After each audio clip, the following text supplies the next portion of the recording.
produce un impacto individual que es único y irrepetible en la persona y en la familia.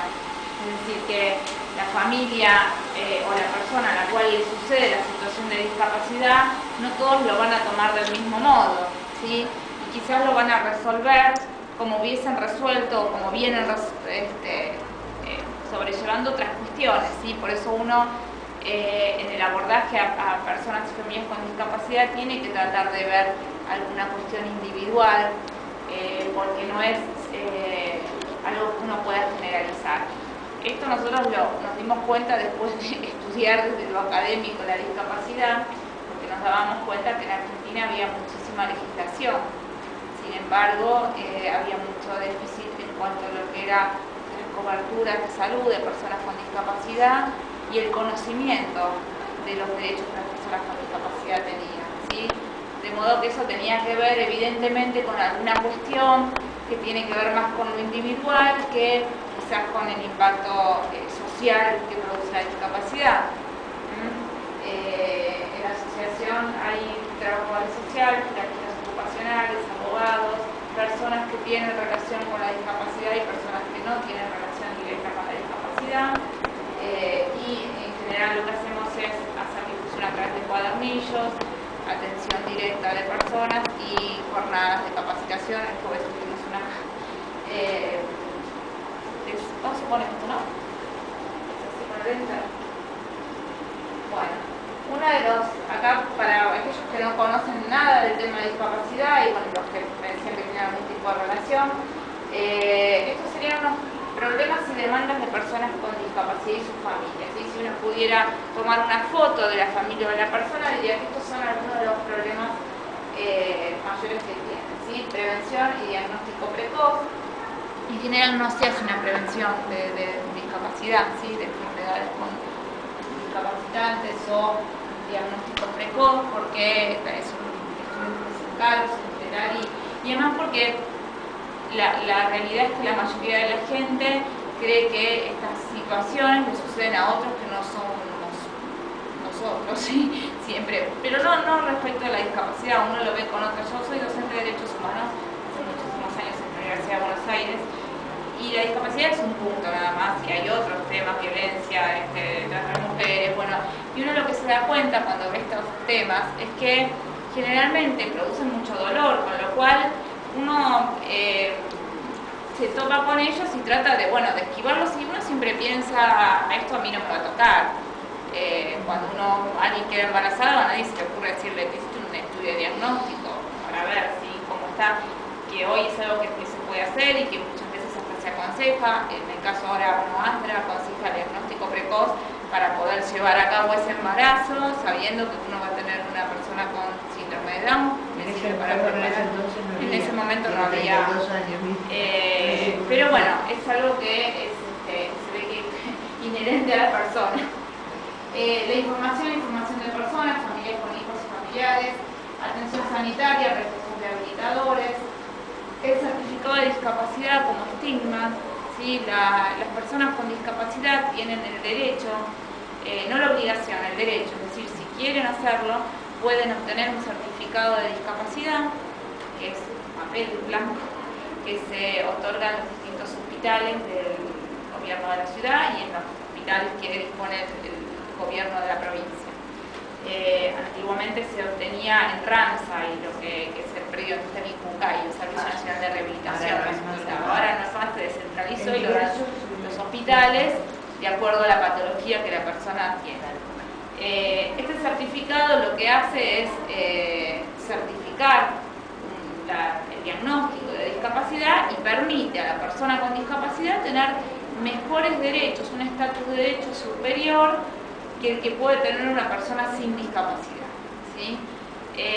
Ahora vamos a ver que aquellos que tengan el certificado van a tener la protección de una legislación especial, ¿sí? Sin embargo, si bien este certificado lo único que da es mejoras y derechos, se vive en general como un estigma, no solo desde las personas, sino desde los profesionales de la salud, ¿sí? Muchas veces las familias comentan que han llegado al certificado porque se los han comentado en el consultorio, porque se los comentó alguien, o porque a veces en la la obra social o en la prepaga, cuando van a pedir los tratamientos, les dicen, bueno, ¿por qué no saco el certificado? Pero generalmente hasta los profesionales lo viven como un estigma. Pero en realidad es un estigma, porque la persona tenga o no ese certificado, la discapacidad se ve igual, por más que yo lo tenga o no lo tenga, la verdad que se ve. Pero bueno, es algo que ya desde hace unos años se viene trabajando en las universidades para modificar esta situación. Otro de los problemas que tienen es el colegio, y ahí pusimos acceso, permanencia y egreso, porque en algún tipo de discapacidades la persona puede ingresar, en algunos ingresa pero no puede permanecer, ¿sí? Cuando no es lo mismo el ingreso de personas con discapacidad motora en un establecimiento educativo, donde quizás se le ponga una rampa, la persona ingresa y después permanece sin ningún tipo de otros inconvenientes, que una persona con un déficit, con un pequeño déficit intelectual, donde quizás no le puse una rampa porque bueno, puede caminar, subir una escalera, pero permanecer le cuesta mucho más porque necesito una maestra integradora, de un auxiliar, de una currícula especial porque tiene menor capacidad intelectual, con lo cual es muy difícil la permanencia, el acceso y el egreso, sin culminar los estudios a personas con discapacidad. Esto se incrementa en el acceso al ámbito universitario y terciario. El ingreso a sistemas de empleo común y con apoyo, ¿sí? Cuanto mayor, imagínense que es difícil conseguir empleo para personas sin discapacidad, cuanto más a personas con discapacidad. La situación económica, demandas de personas y sus familias, la atención psicológica, que es algo que en Argentina no se utiliza mucho. Acá ustedes van a ver esto. Yo estudié una maestría en España y bueno, una de la tesis era la situación de las familias, y entonces esta era la tesis final, lo que fue la última conclusión. Y ellos utilizan mucho la palabra apoyo como apoyo técnico humano, y también se utiliza mucho lo que es la atención psicológica como algo que es obligatorio. ¿Sí? Ninguna persona con discapacidad o a la familia se le ocurre no concurrir a un psicólogo o con cualquier profesional que lo pueda ayudar a sobrellevar esa situación. Sin embargo, en países como el nuestro, donde la persona por ahí trata de conseguir que lo acepten a la escuela, después que tenga la cobertura, la verdad que lo último que se le ocurre es ir al psicólogo. Sin embargo, está esto previsto en la ley, pero nadie no se fomenta esto, con lo cual esto es importante porque uno ve a lo largo del tiempo un desgaste interesante en familias con personas con discapacidad o grupos. Problemas y demandas en el servicio de transporte. Bueno, esto es, sin tener a alguien con discapacidad, uno ve que la verdad que las marcas no están muy bien, hay poco transporte para discapacidad. En otros países, en países europeos y en Estados Unidos, hay taxis, comúnmente uno ve taxis para personas con discapacidad, donde bueno, en vez de tomar el taxi cualquiera, tomo, espero y sé que 4 o 5 taxis después viene ese taxi al cual puede tomarlo alguien sin discapacidad y alguien con discapacidad, simplemente que es una camioneta más grande que está adaptada para que suba alguien con silla de ruedas. Que acá se podría usar para que suba alguien con un cochecito de bebé, por ejemplo, pero no es, son cuestiones de políticas públicas también que impiden que esto, porque saldría lo mismo, lo que son correderas de amarre, sillas de ruedas en transporte, la verdad que no tienen un costo tan diferente como para impedir que todo suceda, pero por el momento no se da. Ocio y vacaciones es un tema también muy complejo, tratado con familias de personas con discapacidad, porque en general se trata de siempre que la persona con discapacidad haga algo, ¿sí? O sea, se rehabilite, y se tiene en cuenta que cualquier tarea que haga tiene que estar en torno a lo que sea la rehabilitación, ¿sí? Cuando uno tiene un adolescente de 15 y 6 años o más chico, dice que está haciendo nada, está bien, y nadie dice nada. En una persona con discapacidad es como que no hace nada, tiene que hacer algo. Si va a pileta, no puede ir a pileta, tiene que hacer hidroterapia. Si va a andar a caballo, tiene que hacer equinoterapia. Todo tiene que estar relacionado con algo que sea terapéutico. Y esto desde la legislación viene también, porque cualquier actividad que no tenga que ver estrictamente con lo terapéutico generalmente no se cubre.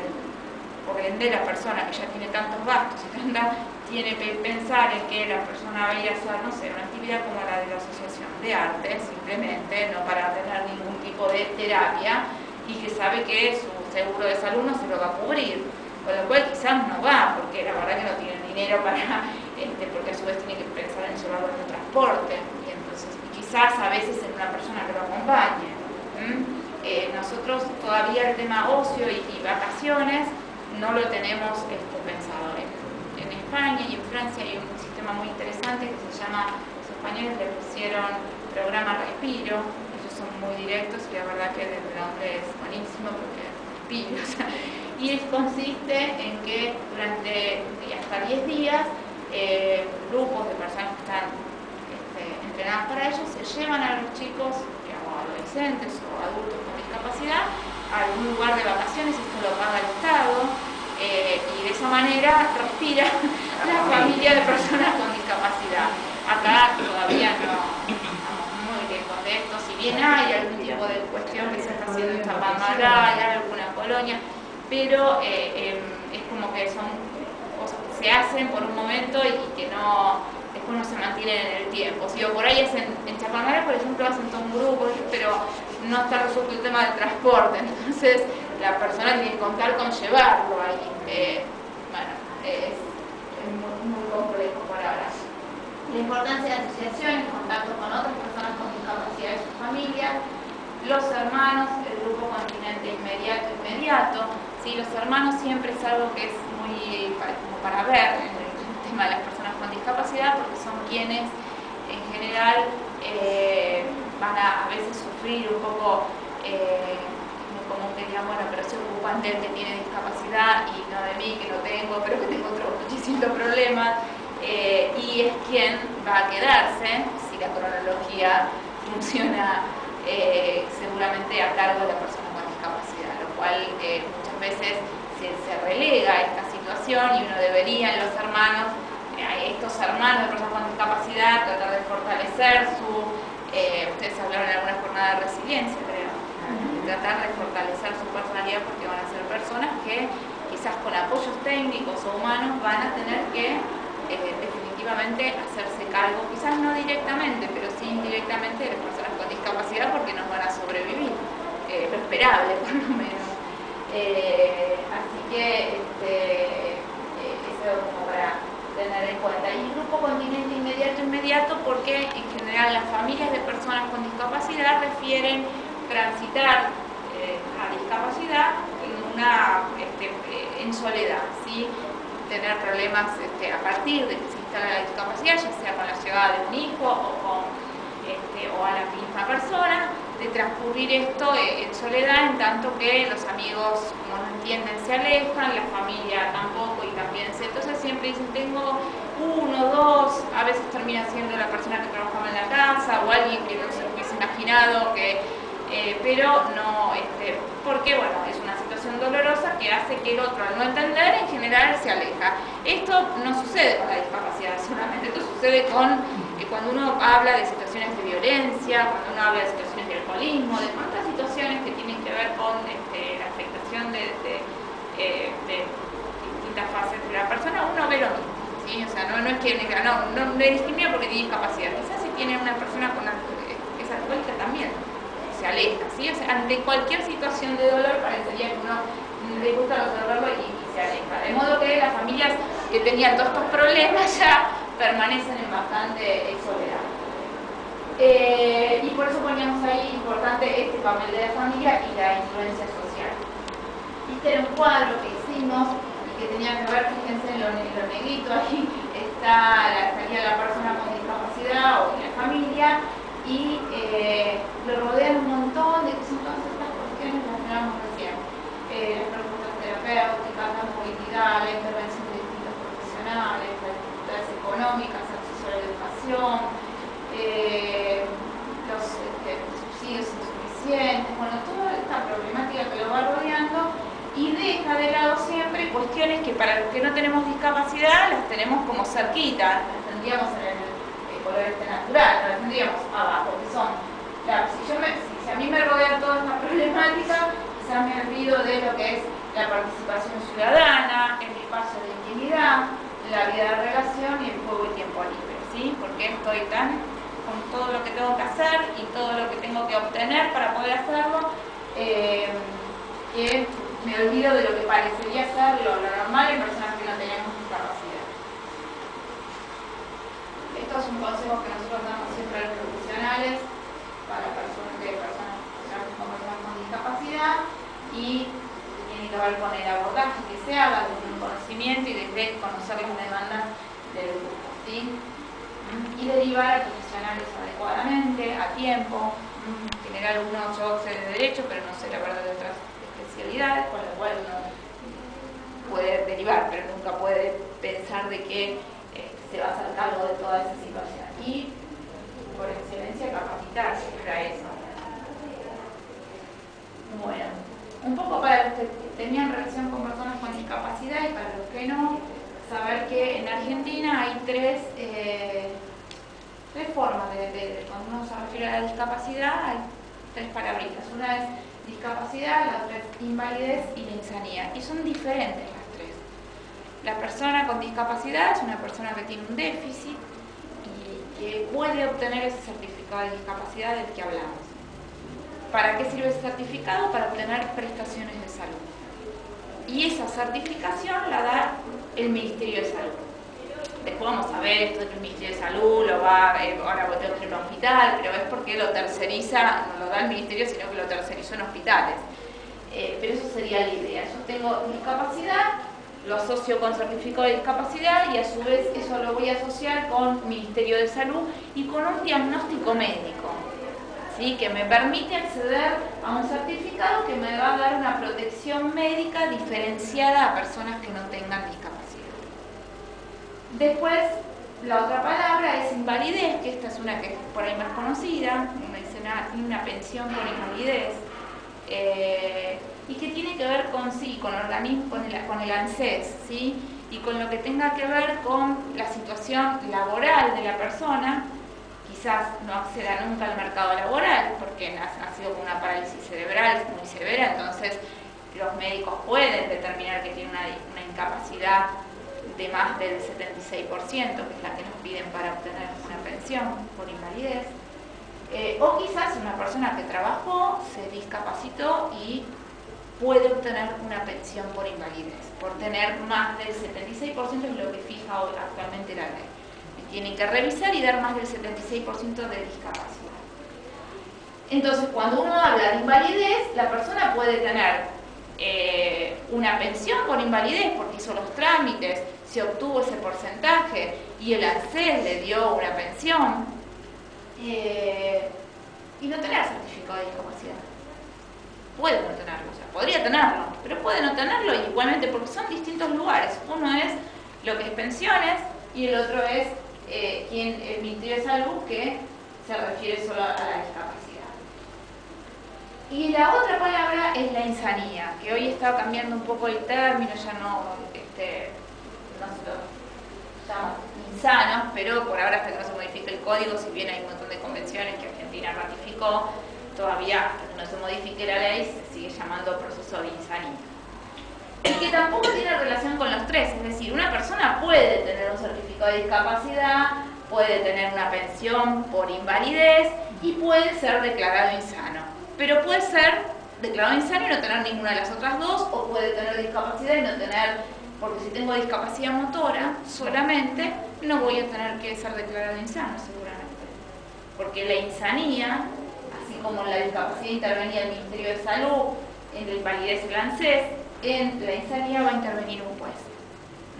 Ese papelito blanco, que es el certificado de discapacidad que me da el Ministerio de Salud, me permite, soy una persona capaz para realizar actos de comercio, para casarme, para votar.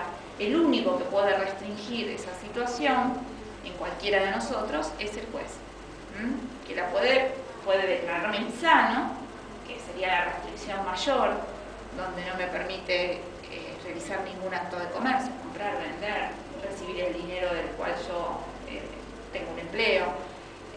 Tampoco puedo realizar los otros actos que tienen que ver con un casamiento, votar, o sea, uno decía el código antes que uno era un muerto civil, y es así, necesito un curador que me represente en todos los actos de la vida civil. Hay una gradación un poco menor que es la inhabilitación, que esa es más conocida porque es la que, por ejemplo, ha tenido Charly García, Maradona en algún momento, ¿sí? Cuando se refiere a personas que por